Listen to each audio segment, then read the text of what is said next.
How's it going, everyone? Nick Templin here from Templin Scouting. I know it's been a little while since my last video. I apologize for that. Been trying to get another one out to you guys. As you can see, this video was originally made for the standings as of December 1st. Obviously, I am recording this not on the 1st. I am recording this on the 10th it is now, and I'm hoping that that is also the day that I will be uploading it. But honestly, with my busy schedule, I could not tell you for sure. But I'm hoping to get this one out as soon as possible, just to keep the standings as relevant as possible to what we currently have. Obviously, there's been a few changes since I've made this mock draft template that I went with, but you know, it's close enough to what we've got now, and it's certainly still a possibility for what we could end up with at the end of the season. So I'm just going to stick with it for now. So obviously, this is my my second. Well, actually, my first one wasn't really a mock draft, the one that I did before. This is my first actual mock draft of the 2022 season. The original one was just my early prospect rankings, which I have quite a lot of changes that I've made since then. Obviously, I was a big fan going into the season of Brad Lambert in Finland, and he is not performing quite to the level that I expect from him. He's still an incredibly talented player, but I just can't justify keeping him at first overall anymore. And I know a lot of people at the time were commenting that it was a bold move to put him there, and I knew that from the time. I think his ceiling is still one of the best in this draft class, but he's definitely way too risky to take at first overall. It's almost similar to what happened to Aatu Räty last season, but I would say that I still have a bit more faith in Lambert. I still have him in my first round, although I still had Aatu Räty in my first round throughout all of last season, and he ended up slipping to the third round. I don't see that happening with Brad Lambert, but you know, anything could happen. We will see. But to start things off, I will take a look at the Tankathon mock draft, or the lottery simulator that I went with. Usually I try and go with the first one that it gives me, but I wasn't a fan of the first one, so I went with the second one. The first one it gave me was Philadelphia winning the lottery, which is certainly possible, but I wanted to go with a team that has better odds. And so on the second try, it ended up with Ottawa. We've got Seattle moving up 5 spots to get to second, and then the teams that were below them: Arizona, Montreal, Vancouver, New York Islanders, and Columbus was Chicago's pick. They have all moved down by 1 pick. I'm not 100%, so you can tell me in the comments below, but I'm not 100% sure who, if some of the picks that are top 10 protected are, well, this would be the only one that comes into play with that. So let me know down below if Chicago's pick is top 10 protected, if it's only top 5, or just lottery protected. I'm not 100% sure, honestly, whose it is. So I do think I mocked it as Columbus's for now, because I think usually the site corrects it. But yeah, I'm not 100% sure on that. So you guys just let me know in the comments down below. It shouldn't affect the mock draft as a whole too much. But it would change probably who I would pick for Chicago rather than who I'm picking for Columbus. All right, so without further ado, let's get started with the Ottawa Senators in the first overall pick. They are the lucky ones that get to select Shane Wright. Now, I will say that Shane Wright maybe isn't having the kind of season that many people were expecting from him. People were expecting a lot of dominance from him this year in Kingston, and I will say he's been incredibly good.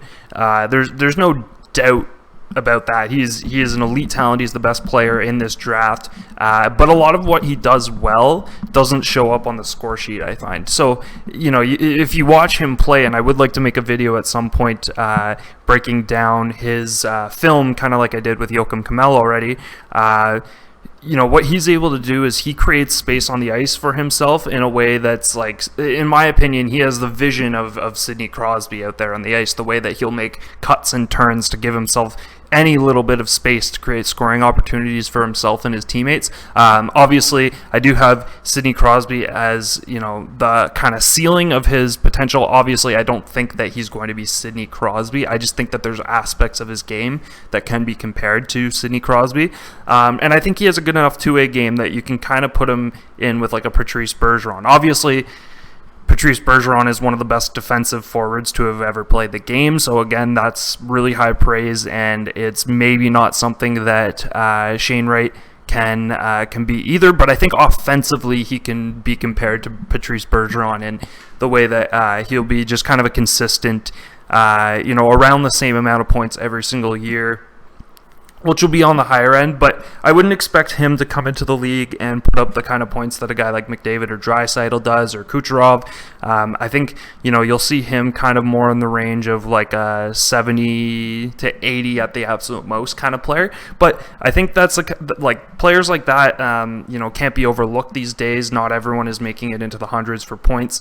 And with talking about the fit for Ottawa here, Ottawa is really in need of, two centers in their top six. Right now, they really just have Josh Norris. They don't really have, a lot of people are really high on Shane Pinto. I think he's great. I think he has really good qualities to potentially be an incredibly good third-line center for them, since he has the really good face-off skills and the defensive capabilities to go along with the offense. I think moving Shane Wright up, and he would be eventually the first line center, I think, for the Ottawa Senators, depending on who he meshes with best. With wingers, I would say probably Stützle is one of them, and then get somebody else who's kind of a finisher on that line, and then you kind of keep Ottawa's current first line together but move them down to be the second line. That's kind of an option that they can go with here, but absolutely no-brainer. Shane Wright will be the first overall pick,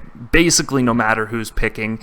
I don't think there's any situation here where one of these bottom teams would pass on Shane Wright, unless, the rest of his season is really, really off, because, as I said, hasn't been an incredible season for, what people have been expecting for Shane Wright. Obviously, the, people have really high expectations for him, so, they're not necessarily easy expectations for him to achieve, but I do think that he is capable of more than what he's showing right now in Kingston, and what he's showing right now is already good. So the fact that that this guy can be better than he is even right now, and people think that he is a franchise level talent right now, that just shows how good this guy really can be. And to compare him to some of the other first overall picks, he may not have the offensive talent. He has the offensive talent. What I mean more is just he may not have the offensive ceiling of a guy like McDavid or Matthews, or to throw somebody else in that bracket. I'm not sure that I really can throw anyone else in that bracket, because those are really the only two guys that I don't think he can achieve the offensive success of. But I think he's going to be a guy who's just a consistent winner, depending on where he ends up. But I think he kind of brings the kind of qualities to a team that a Crosby can bring, where even if Crosby's not on his game every single night, which 9 times out of 10 he still finds other ways to help his team win. And I think that's what Shane Wright can be once he gets to the NHL. With the second overall pick, this is where things kind of differ from what a lot of people think. I'm really high on Joakim Kemell, as many of you probably guessed from the video that I did on him, where I analyzed his film. So personally, I think he sees the ice incredibly well, in a way that's really smart offensively. But then, he also has, he has an incredible shot, and just the production that he's having this year in Finland is incredible. He's playing on one of the bottom teams in the Finnish Elite League, but he's leading them in points, or he was at one point. I think it looks to me like he hasn't played a game in a little while. I'm not entirely sure why that is. He might be injured or something. Somebody might be able to let me know. Oh, actually, no. I think he was playing internationally. I think that's what it was. he left to play in an international under-20 tournament amongst some teams in Europe. So I think that's why he hasn't really, you'll see he hasn't played a game in a while, he hasn't put up points in a while. That's why I'm sure once he gets back to the team and is playing again, we're going to continue to see what he's been doing so far this season. And, he's running a power play there. He is, he's really the driver of the offense of a Finnish Elite League team, and I think he's going to come into the NHL and just be a goal-scoring threat right off the bat, and I think that he's going to be one of the best winger prospects we've seen in a while. I talked a little bit in my video on him that, comparably to other guys who have come across from Finland, he's producing at a rate that's better than Patrick Laine. He's producing at a rate that's better than what Jesse Puljujärvi was doing. And, even to compare him to what, a legend and a Hall of Famer like Teemu Selanne did in Finland, Joakim Kemell, even better than what Selanne did in his draft year. So these are the kind of things that kind of make me feel like this is a elite player waiting to come over, and I don't think a lot of people are giving him the praise that he deserves right now. So I really do hope that somebody sees him for what he is and takes him with the second overall pick. In this case, it's Seattle. So the fit there, it's kind of interesting. They get their potentially franchise center last year in Matty Beniers, and this year they are picking a franchise, or at least a very, very elite winger. And I think those two will do really well together. I think that it's a good starting point for prospects in your for your franchise to just be starting out with. Obviously they're still missing maybe the top end defensive prospects, but this is a really good place, I think, for Seattle to start. These are two guys that can both come in and be contributors right away next season, and it gives them a lot of creative freedom with how they want to build their lineup next year as well. Long term, I think it's just going to work out really well for a team like Seattle to pick the best player available in the draft, and at second overall, that's Joakim Kemell. With the third overall pick, it's a guy that I was much lower on in my preseason rankings. I've definitely changed my tune on him a little bit. I even went as far as to make the comment that, a speculatory comment, not something that was based in reality on my part, that he may have some attitude issues as he refused to play in the WHL if he wasn't given exceptional status.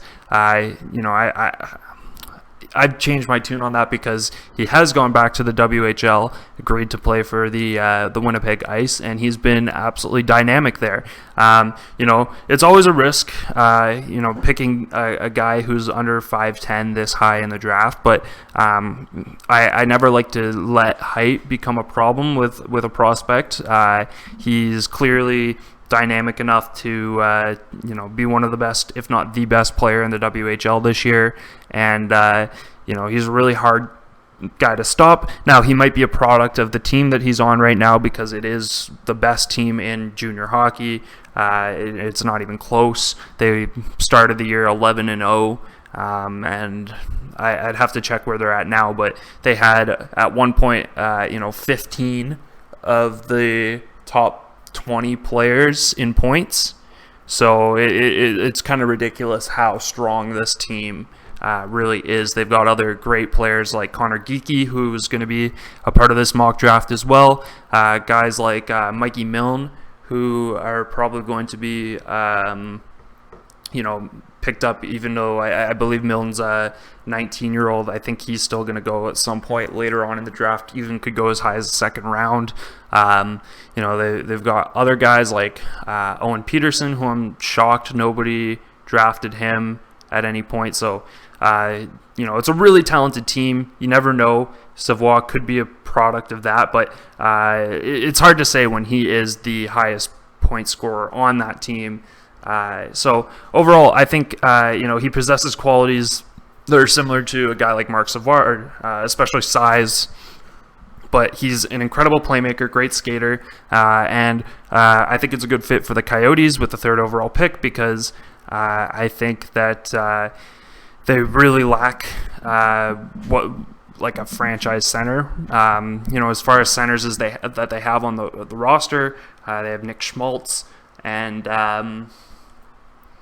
I couldn't even tell you who else, to be honest, and I pride myself on knowing these things. Losing Christian Dvorak, I think it was a good trade for them. I don't think you say no if Montreal offers you that much for a guy like Christian Dvorak. I would have traded him right off the bat as well, especially with the Coyotes going through a rebuild, and they have 3 first-round picks this year. So, they don't have Montreal's, because it is actually no, they got the one from Carolina. That's right. So they will have 3 first-round picks in this year's draft. And I'll be mocking a few other guys to them this year in this mock draft as well.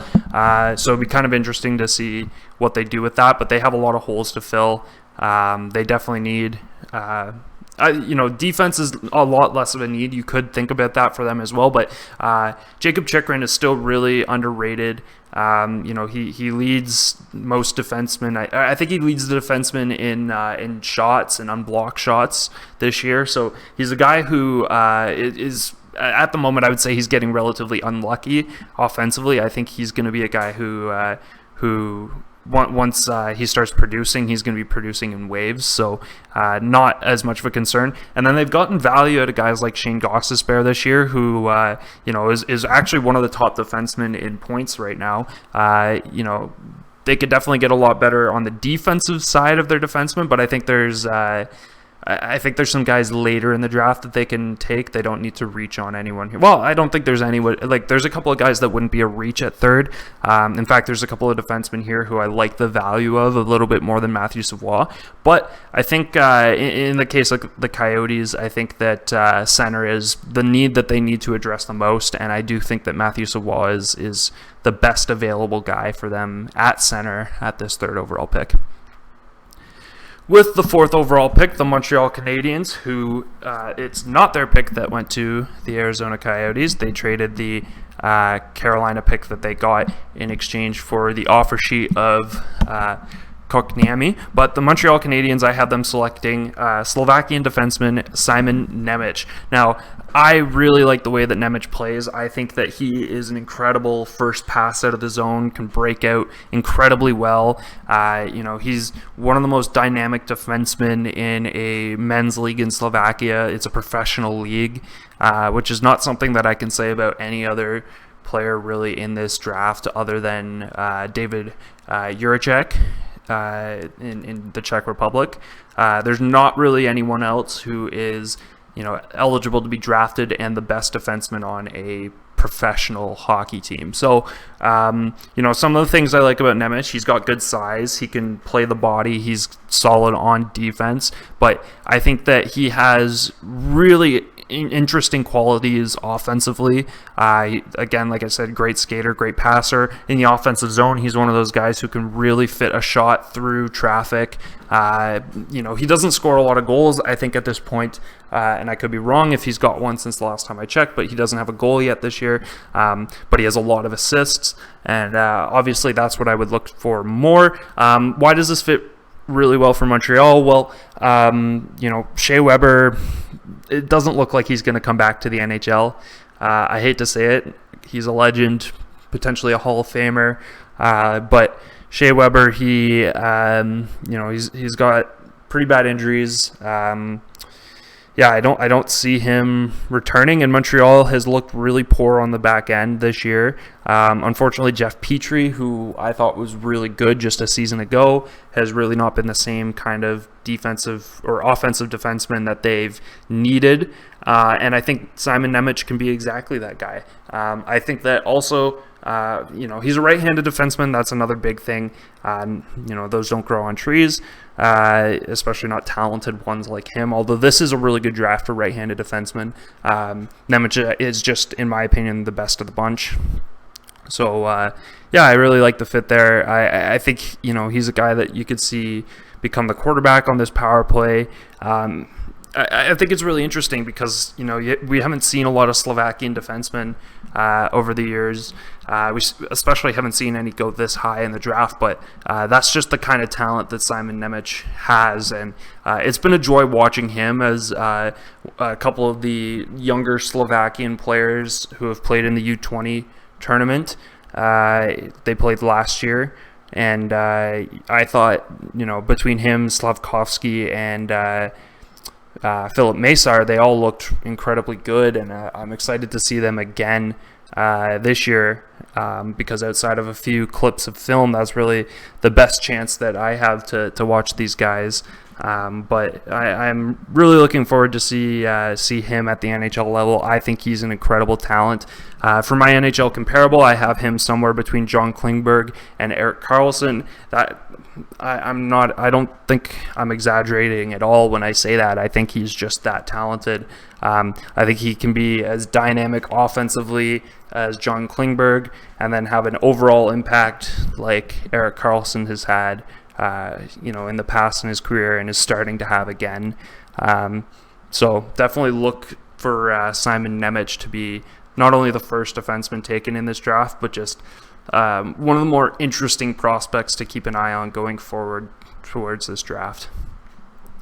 With the 5th pick, the Vancouver Canucks select David Jiricek, who I have just mentioned. He's another right-handed defenseman. He's a little bit bigger than Simon Nemec, but he has a lot of offensive capabilities to go along with his defensive capabilities. I think he's the best two-way defenseman in this draft. I think defensively, I think he's stronger than Simon Nemec, but I think Nemec is the kind of guy that's going to get more points.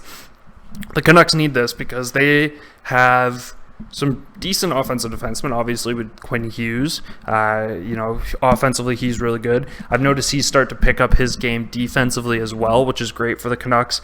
Hopefully, Bruce Boudreau can continue to develop him to be an all-around defenseman, but I think they could definitely use another guy on the back end. I think it'll be interesting to see what they do this year with some of their offensive players potentially getting traded out of Vancouver. JT Miller sounds like he wants out, and there's been talk about Brock Besser as well. For their sake, I really hope that they're able to hold on to Brock Besser, because he does feel like a key piece for that team going forward. But if the return is good, then maybe I'll change my mind and say it was the right move. Anyways, talking a little bit too much about the Canucks, let's talk about David Jiricek. So he plays in the Czech League, obviously, and I see him as being kind of his ceiling Roman Josi. I think he's a good skater, but I think he's a solid-bodied defenseman who can you know, really create offense from the back end, but also shut down offense in his own zone. So definitely something that Vancouver could really use. I think he can kind of do what Tyler Myers does a little bit better than Tyler Myers. Quite a bit better than Tyler Myers, but maybe doesn't have the physicality of Tyler Myers, so you can still hold on to him and use him kind of in a different way. But then Jiricek can be kind of the guy that eats the most time on ice for this team, and plays in the most kind of scenarios, being probably a second power play guy and a first penalty kill defenseman. So definitely an asset I think that the Vancouver Canucks could really use. I'm not sure that they're too interested in going forward this year, depending on who they end up losing. But I think overall, even if they do lose JT Miller, they have enough guys like Nils Hoglander and Podkolzin who can step up and be top 6 guys. And then, you know, hopefully free agency is decent to them if they can get enough cap space off. It'll be interesting to see what the Canucks can do going forward. I like a lot of the pieces they do have. Obviously, they're underperforming quite a lot this year, but they have a great goaltender in Thatcher Demko. There's no doubt about that. And, you know, maybe Bruce Boudreau can kind of right the ship with Ekman Larson and turn him into what he kind of used to be. Guys like Connor Garland have been pretty solid for them, so I'd like to see what they're able to do coming into next year. They might be playoff contenders if they make the right moves. All right, so nobody really expected the Islanders to be picking this high this year, but they're just coming off of an 11-game losing streak that was snapped in Ottawa, it's hard to say what this team really needs. I think that they're missing an elite defenseman personally, because I think that guys like Pulock and I think Pelech has been hurt, but Pulock hasn't been the kind of dynamic offensive defenseman that that he has shown flashes of.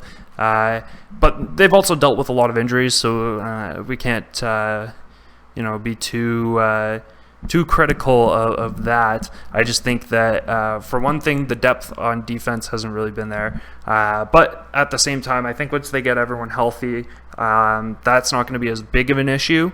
I think on offense, they've got good pieces, but they don't have great pieces. I think they have a lot of good pieces, almost more good pieces than most teams have in the league.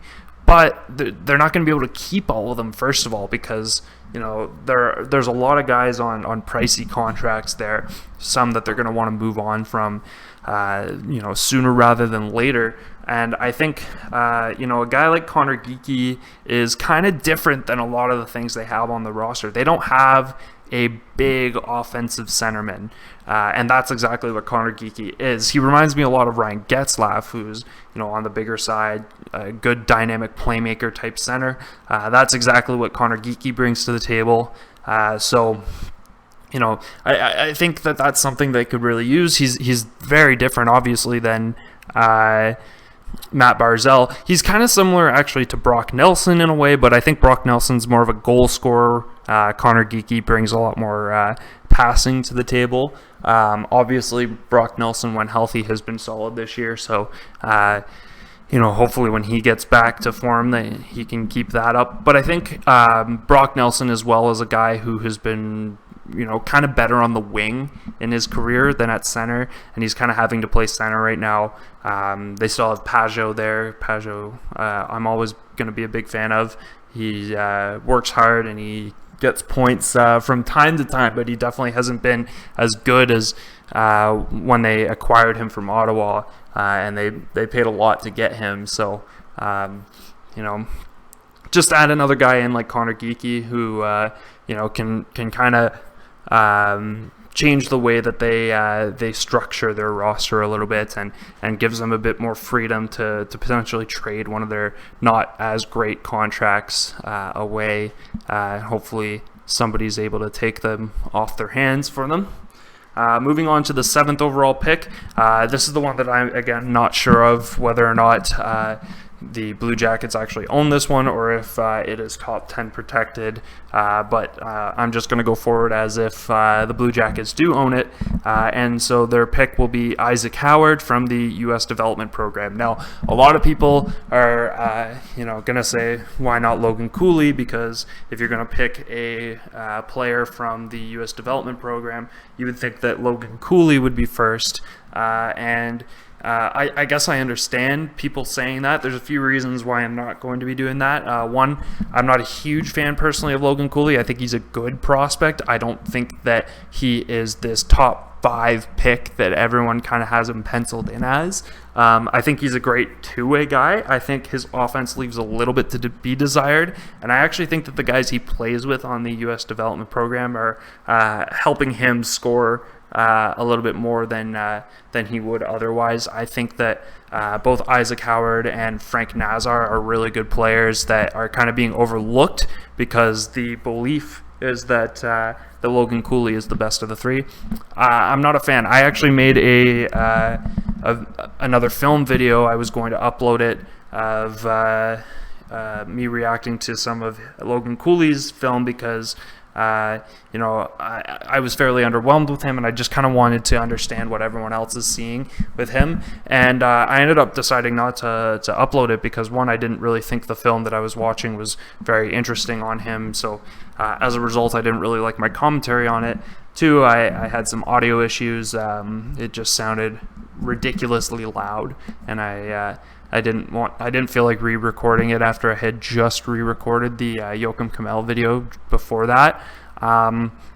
So overall, but the main thing was just that I just did not think that he was the kind of dynamic prospect that everyone else thinks he is. And I knew if I posted a whole video kind of talking about that there's going to be some people who disagreed and weren't really happy with my stance on the video, which is fine. But I figured it just wasn't worth posting at that point if that's what the response was likely going to be.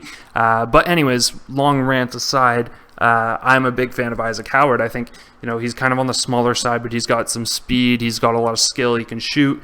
Kind of reminds me a bit of Matt Zuccarello. Obviously, he's a little bit taller than Matt Zuccarello, around the same weight, actually. But, these are things that, don't matter a whole lot. But I think he's a guy that, would fit really well with what Columbus is building right now. I think last draft alone in the first round, they were able to get their top 2 centers for a long time. If they're able to keep them both in Cole Sillinger and Kent Johnson, both are going to be incredibly good players in this league.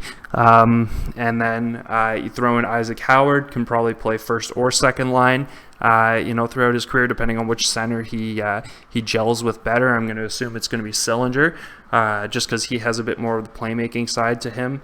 Howard does, and Sillinger's a bit more of a finisher, whereas Johnson's a bit more of a playmaker himself. So overall, I just kind of looked at who was available here, winger-wise, and I just really like the fit with Isaac Howard. I think it makes a lot of sense. Moving on to Buffalo, who's going to be maybe happy that they're not picking first overall this year, maybe not. I guess kind of a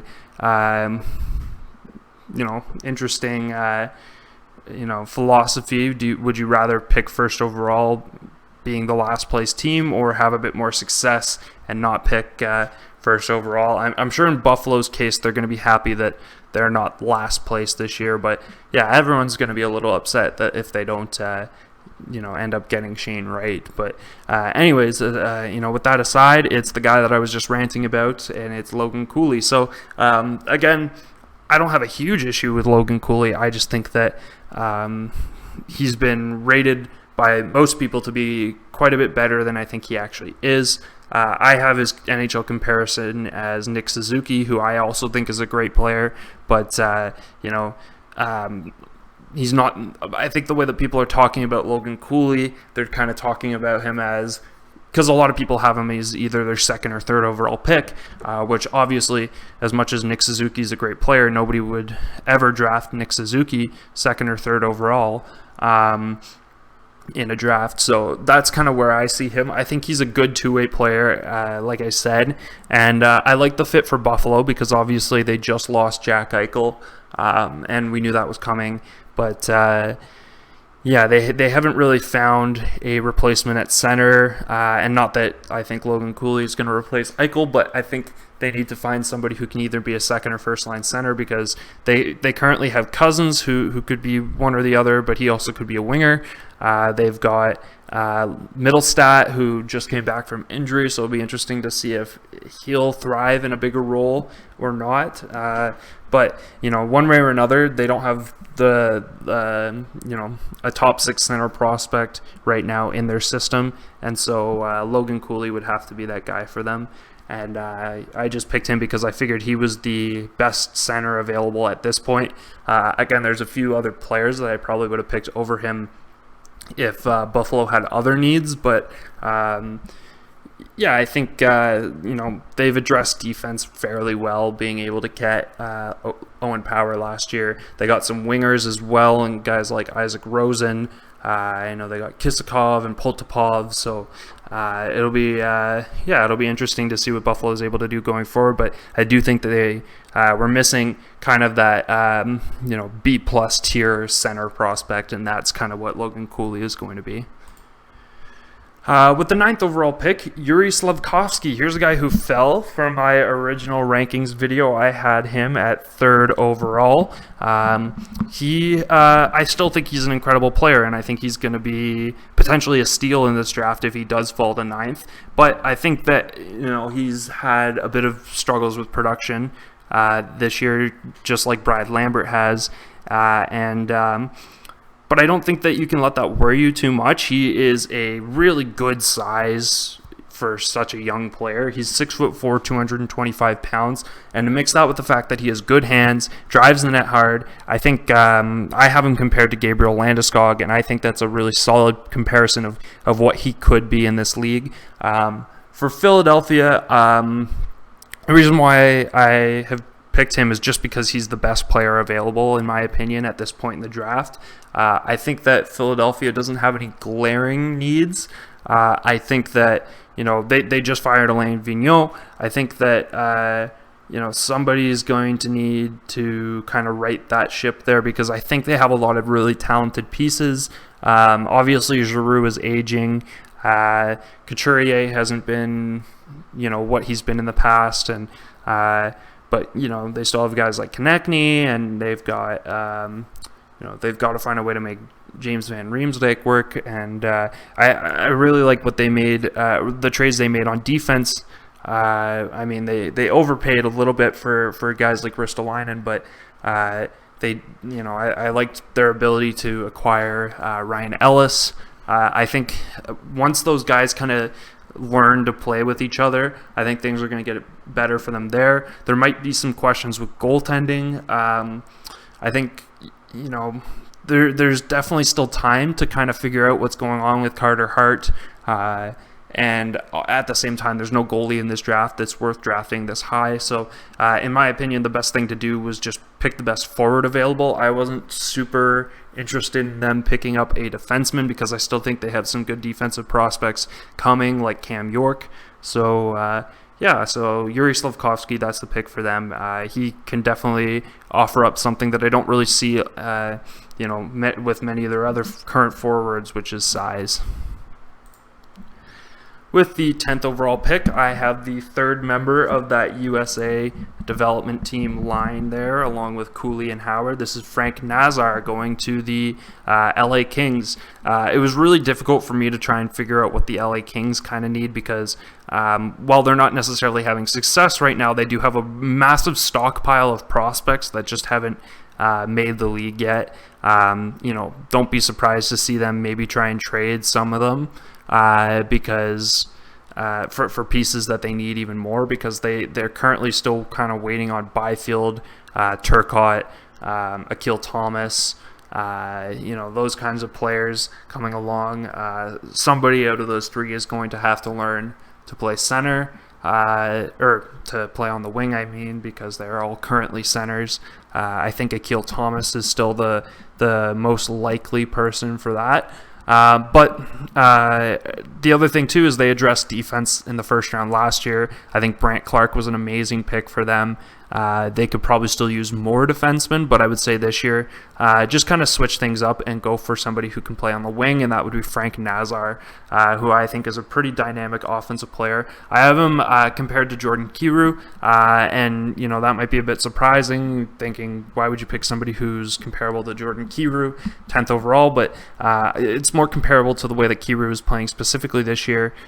He has been a very good offensive player. He's a bit on the smaller side, but he's been scoring goals, which I think is why I compared him to Frank Nazar. I think Nazar is more of a goal scorer than he is a playmaker.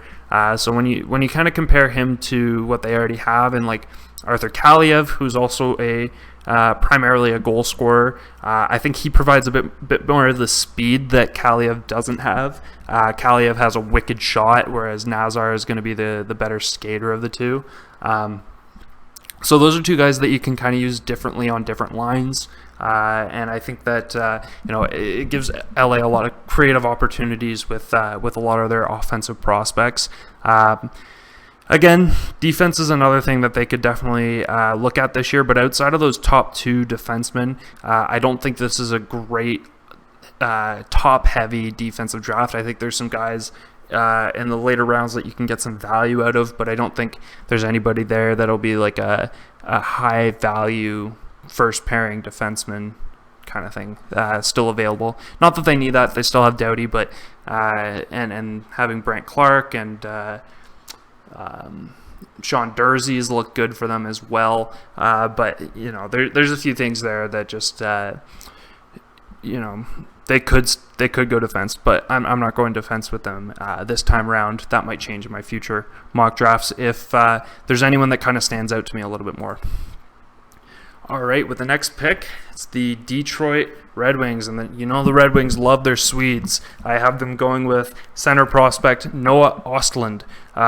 I think Detroit has a lot to look forward to. In fact, they might not be picking nearly this high by the time the season ends, because they have looked really good this year. No surprises at all that Moritz Seider has come in and been an incredible defenseman right off the bat. Probably the best two-way defenseman rookie that I've seen in a long time. Because you can compare him to guys like Adam Fox and Quinn Hughes and Cale Makar. All those guys have been fantastic offensively and are just kind of settling into a more defensive role, whereas Seider kind of has that defensive skill right off the bat, and maybe doesn't have the offensive skill of those guys, but has it enough so that he can lead a power play, has it enough so that he can get the first pass out of the zone. Just kind of a really smart player for a rookie, and then you can talk about Lucas Raymond, who has come in and been spectacular, and for him, I think everyone knew he was going to be good, but for him to come in right away and already be the leader in points on the Red Wings in his rookie season, I think that's something that nobody really saw coming, and I gotta say there's a lot of things for the Red Wings to look forward to in the coming years. Outside of Larkin at the center position, they do have Joe Veleno, who I'm still a big fan of, but he hasn't never necessarily developed to be that second line center, and say anything happened where Dylan Larkin was no longer happy with the Wings, because I feel like there were rumors in the past where he was potentially looking at leaving. I don't think that's going to happen now, but you never know. Just grabbing another center here could really help them. I think that they have defense fairly well managed. I think they might need to sign another defenseman in the offseason. I don't know that there's any defenseman, again, available here that would be really beneficial to them. And they drafted Simon Edvinsson, another Swede, last year in the draft. So I think they're pretty solid for defensemen right now. And I'm not worried for wingers for them as well. Noah Ostlund is a good offensive defenseman, has a two-way game as well, but mostly just a really good skater, drives the net offensively. And I think that's something that Detroit could really use going forward. So that's my pick for them this time around. With the 12th overall pick, how the mighty have fallen. Brad Lambert falls from first on my rankings to now 12th in my mock draft. Now, again, I think that Winnipeg getting him here, they should be jumping in joy, because he's a guy who, like I said, maybe has the highest upside in this draft. We've seen the talent that he has on display in the past, and he's struggling this year, really, but he came into the Finnish Elite League as the youngest player who had ever stepped on the ice in that league, and he was still a solid contributor at the time. He's starting to find his offense again. He just got traded. Actually, he's playing now on the same team as Joakim Kamel. Going into the season, he was not a member of JYP, but he definitely needs to increase his output right now. For people to really pay attention to him and for him to get back into that top 10. But overall, he's easily a top 5 talent in this draft, and I think that he's going to come out of this, this draft, wherever he ends up, he's going to be an NHL player as long as he develops the right way, and he's going to be an elite NHL player if the team does his development right. So I have him compared to Evgeny Kuznetsov because I think he's both a threat to score and to be a setup guy. And they're decently similar in size. He would have to put on a bit of weight to be like an Evgeny Kuznetsov, but overall, Brad Lambert, lots of skill, great hands, has a great shot, good one-timer. So look for him to potentially bounce back in the second half of the season, and if not, don't be surprised for a team to take a flyer on him early on, thinking or knowing that they potentially have the best player in this draft talent-wise, and that they're just going to have to kind of work with him to get to where he really could be.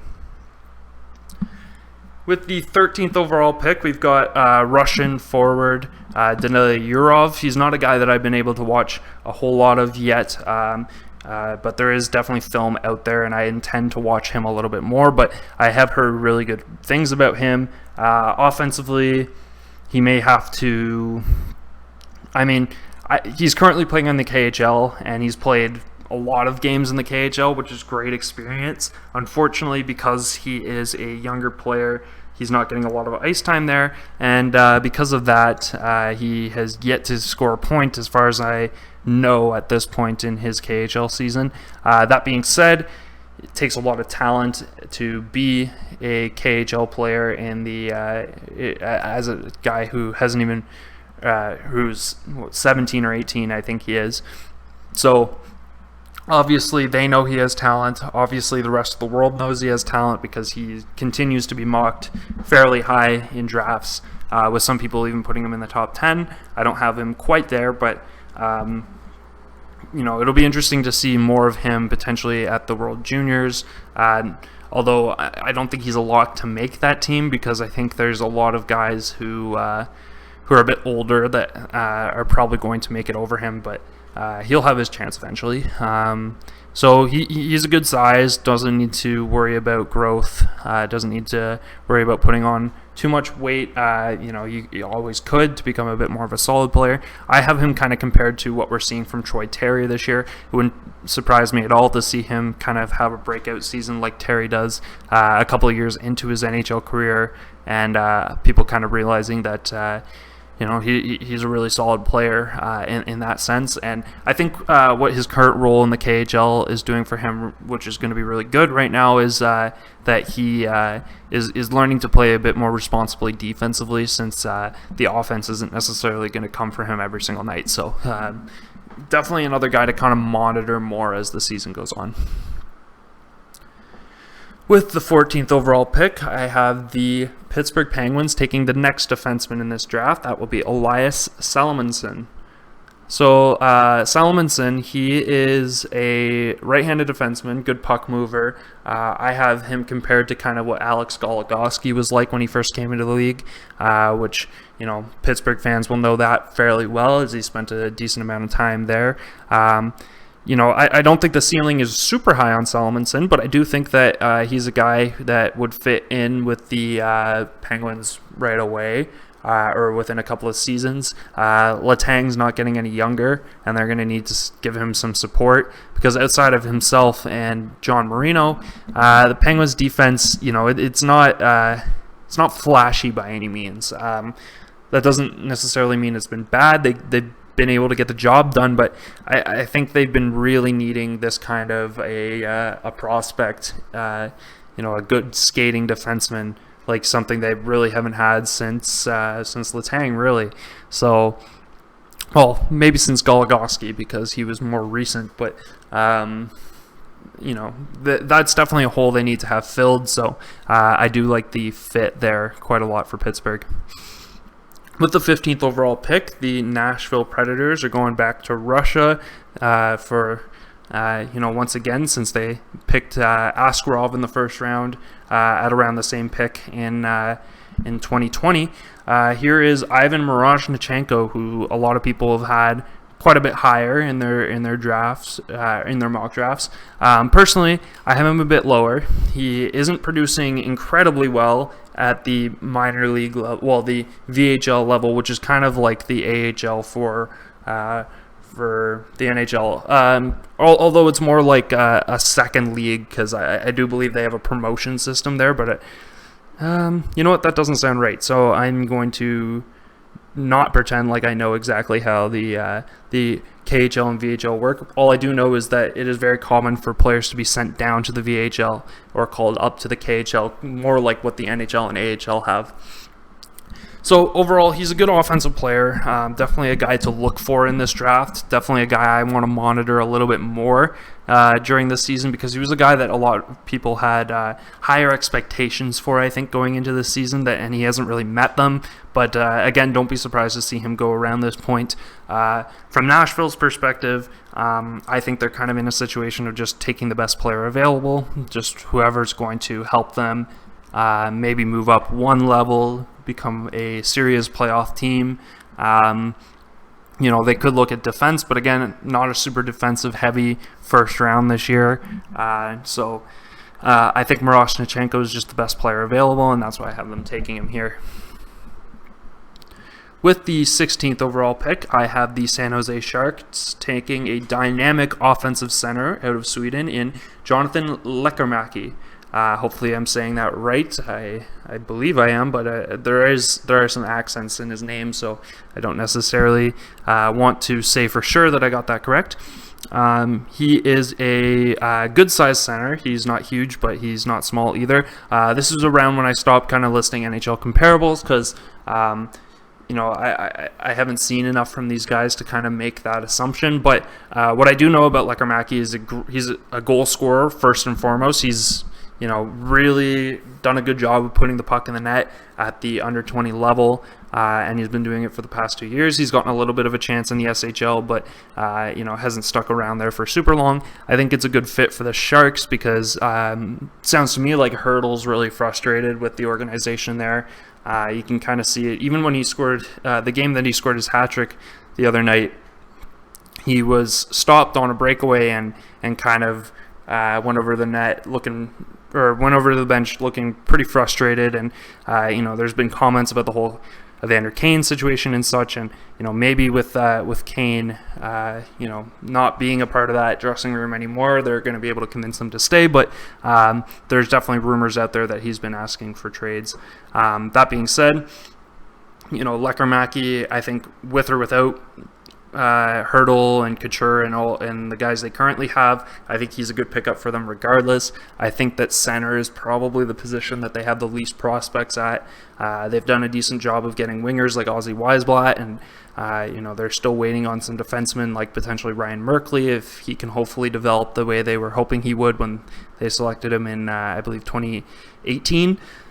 that might be wrong, 2018 or 2019. It was one of those two. I think it was 2018 though. So yeah, just a really dynamic forward that would help the Sharks out a lot. And currently they're playing a lot of forwards who, while they've looked good, don't have a lot of high expectations on them for the long-term future. So, hopefully that they can start adding to that core a little bit. And with the second first-round pick belonging to the Buffalo Sabres in this draft, this one coming from the Vegas Golden Knights in the Jack Eichel trade, I have them selecting Austrian forward Marco Kasper. Now, I think Kasper is a really interesting prospect in this year's draft.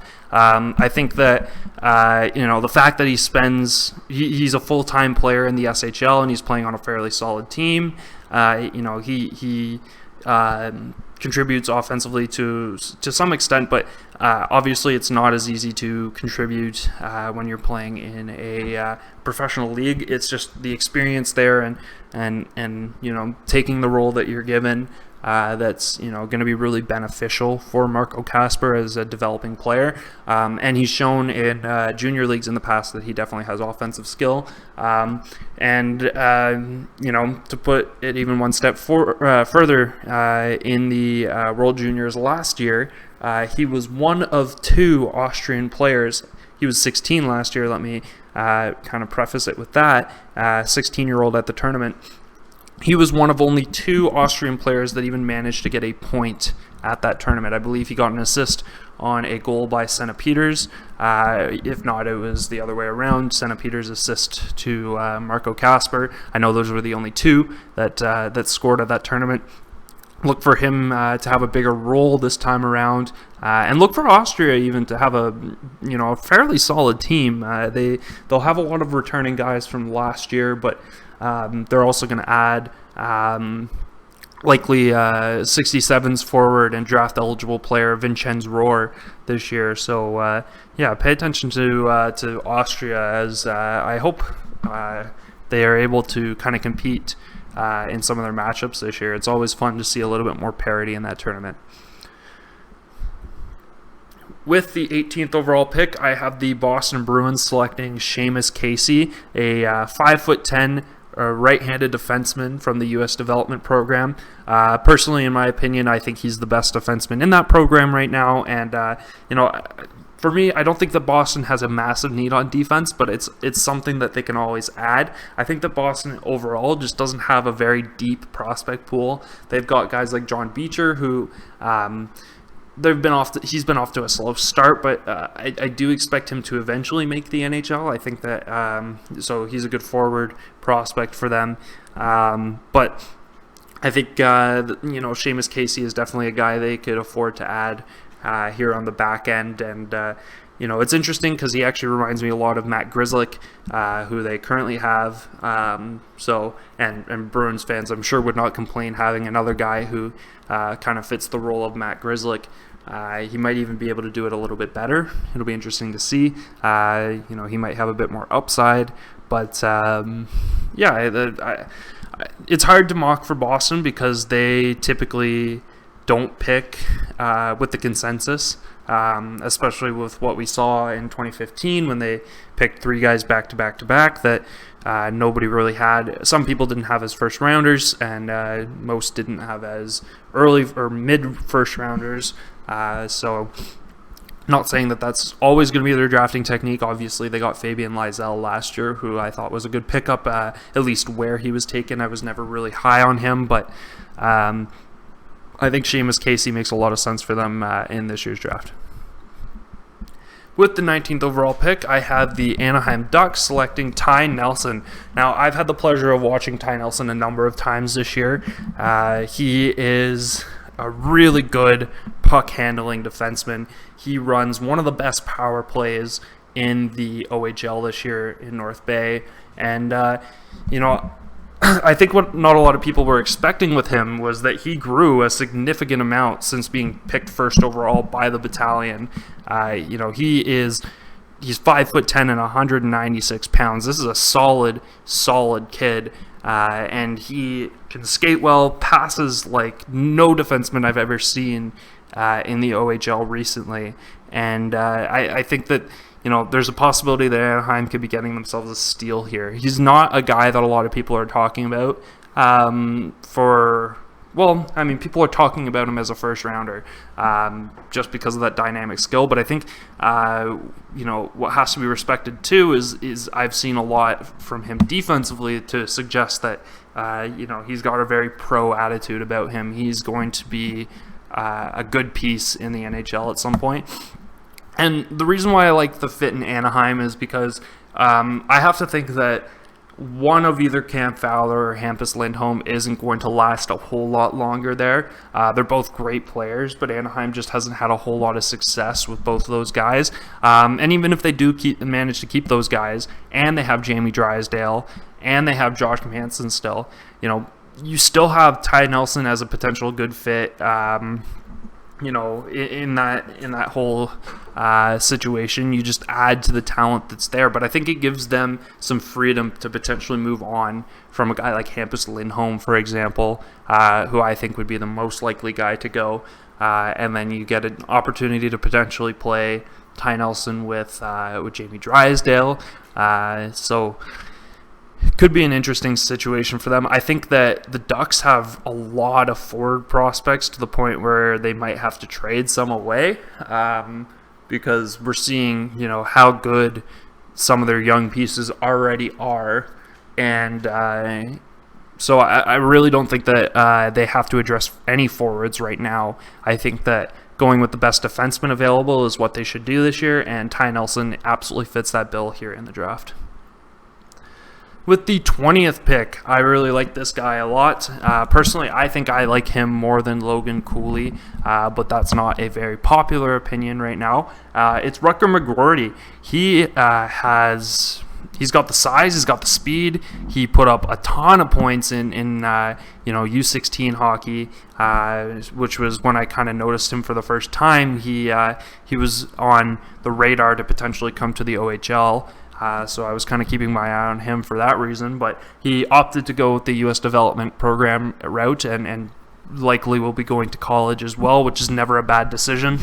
I think that he's the kind of offensive dynamic center that Dallas is kind of missing in what Seguin once was and currently isn't anymore. I think Seguin's still a player with a lot of talent and skill, but they just haven't seen from him what he's been in the past. And I'm not saying that Rutger McGroarty is going to be exactly like how Seguin was at the peak of his career, but I think he can kind of come in and replace him in the roster if they can find a way to move him.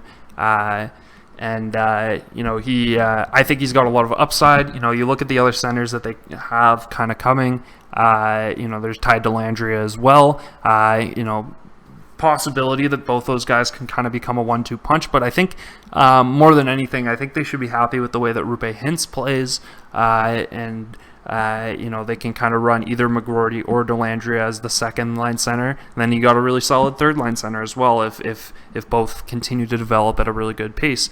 So I think it's something that Dallas should really look into. I think their defense looks really solid. The only way that I see them kind of looking at a defenseman is if they don't think that they're going to re-sign John Klingberg. But right now it sounds to me like they are going to re-sign him. So yeah, overall I think Rutger McGroarty, that's the pick for Dallas this year. With the 21st overall pick, the Columbus Blue Jackets, with their second pick in this draft, but the first one owned by them, they are going to be selecting Alexander Perevalov, a dynamic offensive winger out of Russia. And I wouldn't be surprised to see them do this because they went with Yegor Chinakhov at a similar position. I think actually 21st overall as well. And Perevalov is kind of in a similar situation, although he's not an overager for this draft, or it's not his draft plus 1 year. It's his draft year exactly. So he's been one of the best players in the MHL this year, while Chinakhov was actually a KHL player the year he was drafted. Different situation though, because they were drafting as the KHL season was still going, or was just beginning. So a little bit different timing wise, but Perevalov shows a lot of offensive skill. Columbus obviously has a pretty good connection with Russian prospects. They've got another one whose name is slipping my mind, kind of on the way. It's Marchenko, Kirill Marchenko, I think his name is, and Chinakhov has already come over, so they kind of have that connection there. Don't know a whole lot about the way he plays. I just have seen his stats, and I think that he's comparable to statistically he's comparable to some of the best Russian players we've seen come over in the last little while. So guy to keep an eye on, and a guy that I definitely want to get to watch a little bit more as the season goes on.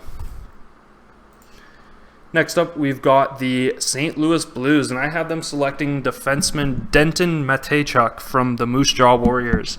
He is a good puck-moving defenseman, and personally, I think that the Blues just kind of need to find their replacement for Vince Dunn, who they lost in the expansion draft this offseason.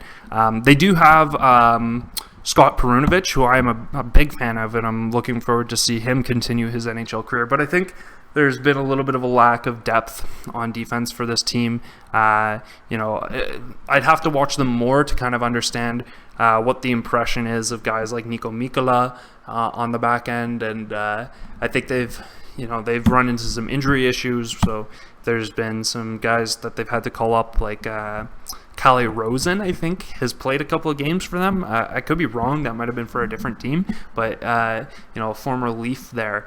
That has had to step into the lineup for them a few times, who isn't necessarily an NHL regular by any means. And, you kind of have to also understand that guys like Torrey Krug aren't what they used to be, and Justin Falk isn't really what he once was either. So, and Parayko's still solid, but I think they could definitely look to add another defenseman to their back end. And Matejchuk is a great option. I think he's got definitely the offensive skill needed of an NHL defenseman. Another guy that I'm going to have to watch a bit more as the season goes on that I haven't gotten a great chance to, but I've liked what people have said about him. I've liked what I've seen from him statistically so far. So definitely a guy to keep an eye on. And to me, he just seems like a good fit in St. Louis with the little information that I'm kind of going off of here.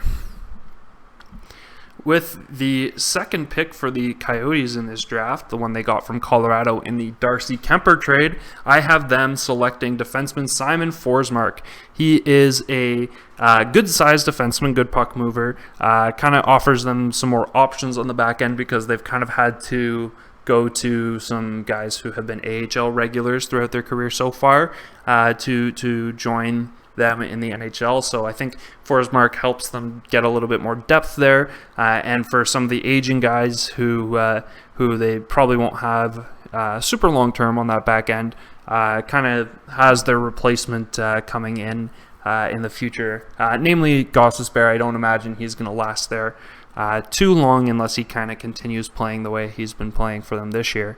Forsmark, I think, is a good add for them. I think he's been fairly solid in under 20 this year. He gets points, but I think he's responsible defensively enough as well. So definitely a guy that not everyone has currently in their first round, but at the very least probably think of him as a second rounder. Don't be surprised to see him sneak into the first round if a team really falls in love with his play. So keep him in mind. With the 24th overall pick, look, it's the Tampa Bay Lightning. Can't tell you off the top of my head. Must have been back Nolan Foote, probably the last time they had a first-round pick. It was when they selected him, and they ended up trading him along with a first-round pick to get Blake Coleman just a couple of seasons ago. But what I like with the Tampa Bay Lightning is they always like to go for the guy with the highest long-term upside. I think that they like to go high potential, maybe not as close to being currently ready when it's their turn to draft, but they just want guys who they feel,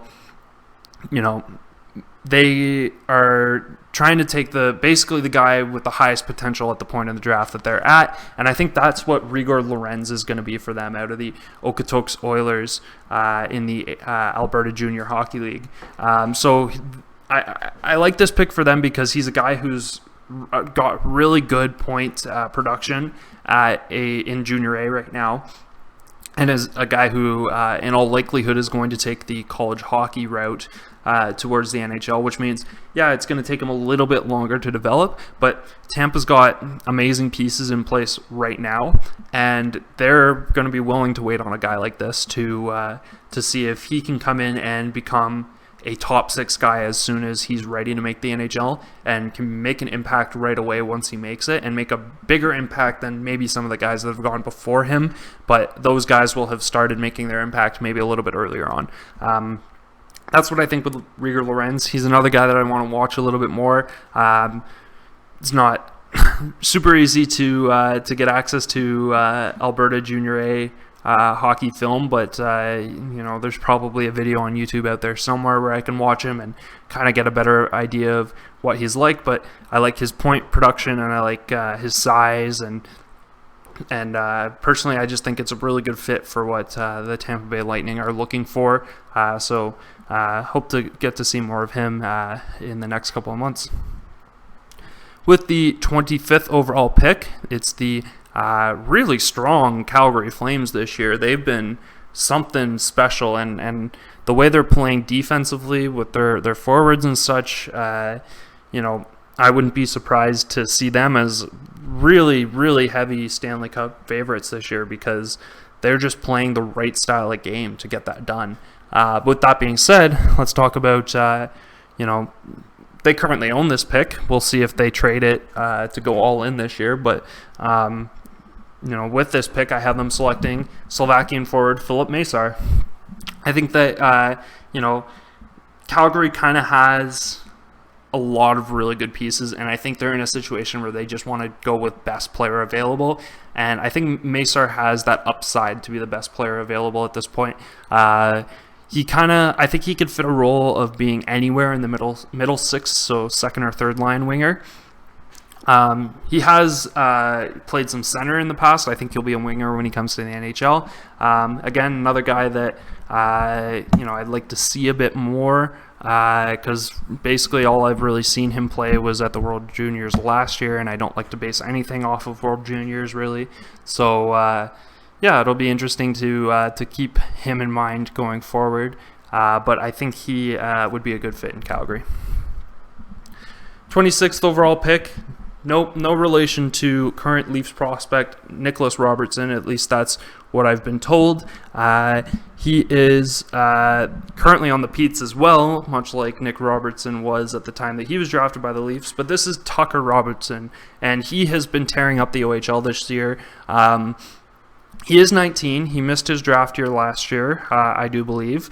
But he is a very talented player and likely would not have missed his draft had there been an actual OHL season last year, which there was not, so not a lot of people knew what to expect with him.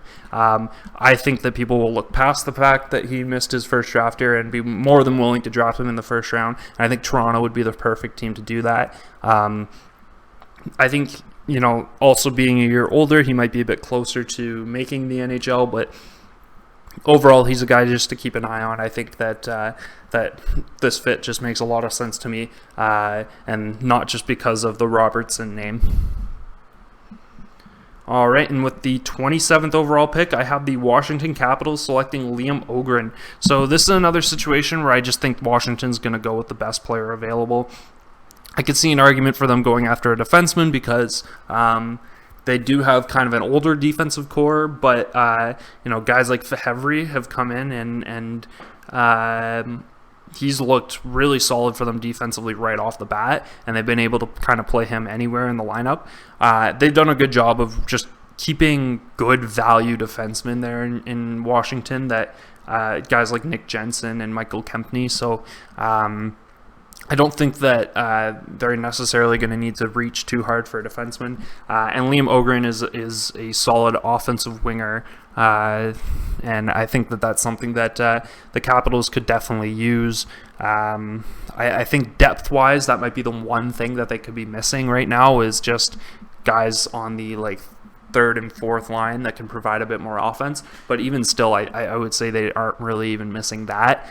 It's still a really good roster there, but this is just a guy to kind of keep in mind for the future, because guys like Oshie are not going to be there forever, and as much as I hate to say it, Ovechkin, his time is probably numbered as well. He's maybe got 4 or 5 seasons left in him, which is still a lot, but you want some pieces there to fill the spots in the roster once he doesn't eventually go.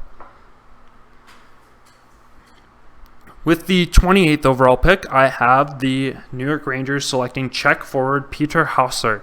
Now, this is a guy that I haven't seen basically anybody talk about, and the main reason that I really like him is that he's got incredible size and he's got really good point production in the Czech Under-20 league, which is, I think, a league that people kind of undervalue quite a lot.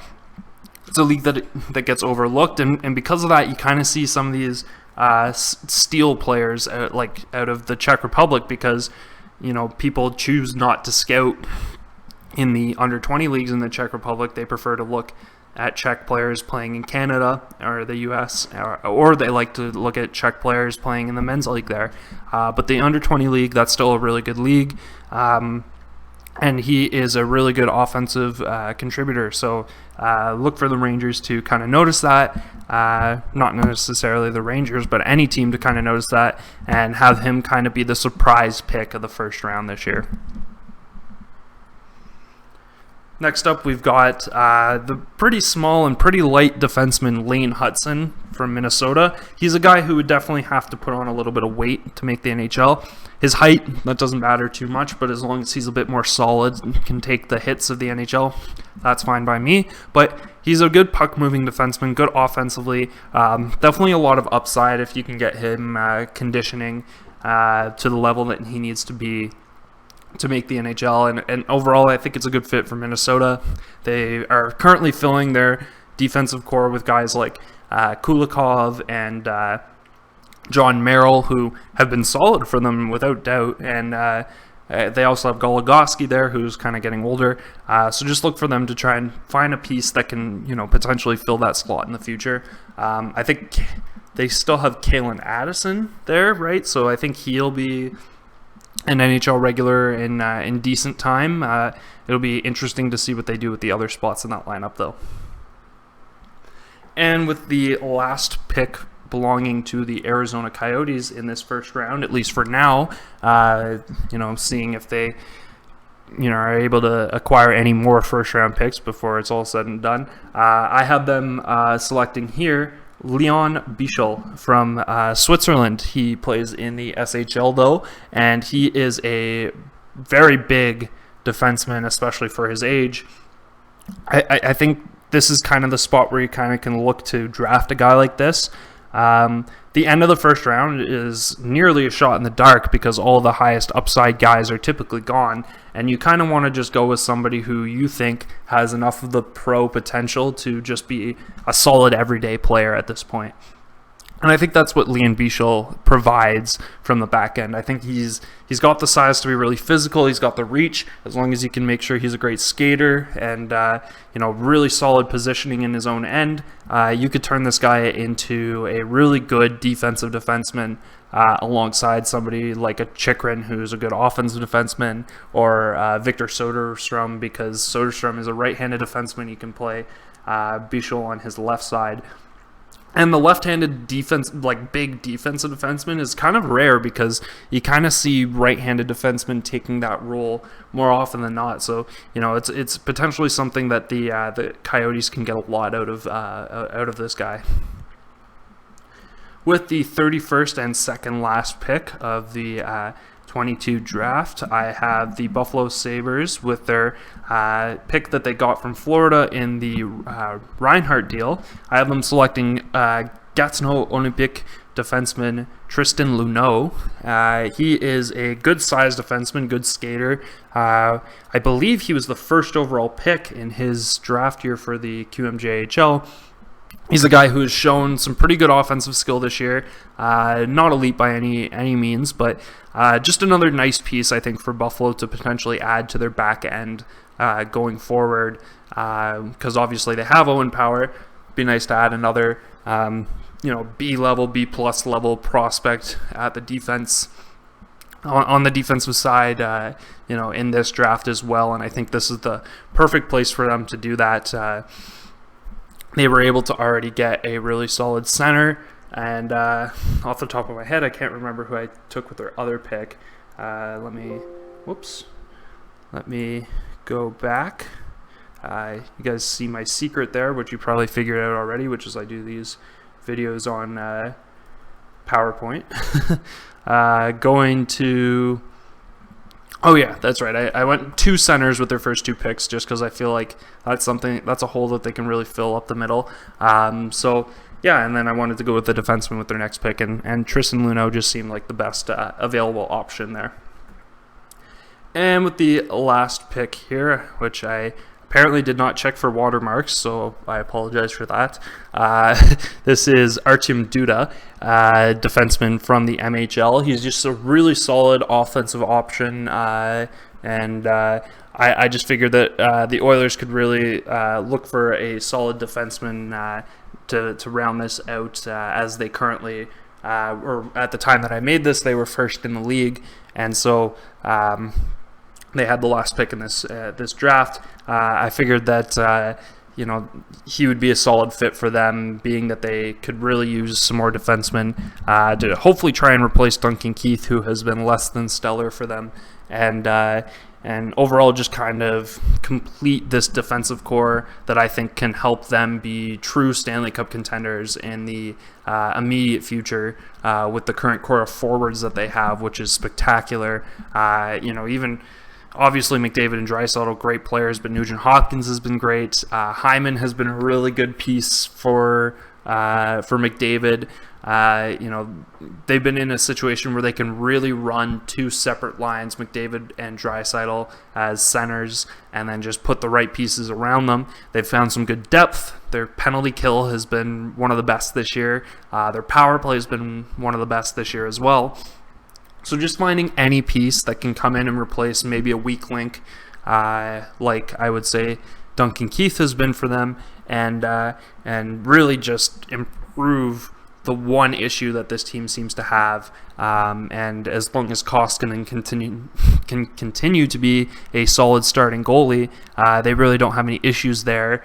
That's maybe something they can look at with this pick, but there's going to be some goalies that I think they can pick up in the later rounds potentially, that if they're really looking to do that, and worst case scenario, they can look at free agency as well. So overall, I think this is the best selection that they could go with, and definitely look into Artem Duda if you haven't already. He definitely seems like a really solid prospect, and not a lot of people are currently talking about him. So thank you for watching my video. Obviously, there's going to be some disputes in the comments, and I always welcome those. So make sure you let me know what picks you did not agree with, or if you liked the pick that I mocked to your favorite team. Definitely let me know about that as well, or maybe tell me about some prospects that you think that I missed, that you think deserve to be first-round picks, that maybe I don't even know. I probably do, but I might not know a lot about them. So if you want to tell me more, or give me some ideas of who I should research and make videos on, absolutely make sure you do that in the comments, and like and subscribe, and I'll see you guys in the next one.